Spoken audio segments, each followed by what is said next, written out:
खामगाव येथे 115 वर्ष जुन्या खामगाव जालना रेल्वे मार्गाच्या मागणीला आता वेग आलेला आहे।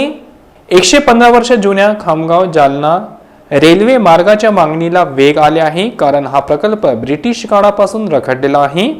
विदर्भ आणि मराठवाडा यांना जोडणारा हा एक महत्त्वाचा कापूस वाहतूक मार्ग म्हणून हा प्रस्तावित करण्यात आला होता, परंतु निधी अभावी तो रखडला आहे। अलीकडेच हिवाळी अधिवेशनादरम्यान खासदार प्रतापराव जाधव आणि चिखलीचे आमदार श्वेता महाले यांनी केंद्रीय रेल्वे मंत्र्यांची भेट घेऊन निधीची विनंती केली आणि राज्य सरकार 50% खर्च उचलण्यास तयार आहे। अलीकडेच झालेल्या मंत्रिमंडळ बैठकीत जालना आणि खामगाव दरम्यानच्या नवीन ब्रॉडगेज रेल्वे मार्गासाठी राज्य सरकारच्या 2453 कोटी रुपयाच्या वाट्याला मान्यता देण्यात आली।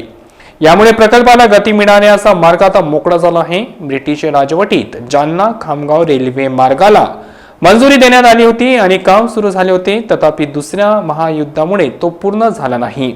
या रेल्वे महामार्गाच्या बांधकामाची मागणी व्यापारी आणि नागरिकांनी केली होती। रावसाहेब दानवे केंद्रीय रेल्वे राज्यमंत्री झाल्यानंतर या मागणीला आणखी गती मिळाली। हा मार्ग जालना, कचरेवाडी, राममूर्ती, नव्हा, देऊळगाव, राजा सिंदखेड, राजा देऊळगाव, माही, अंधेरा, चिखली, दहिवडी, अमदापूर आणि जलका तेली मार्ग खामगाव रेल्वे स्थानकापर्यंत जाईल।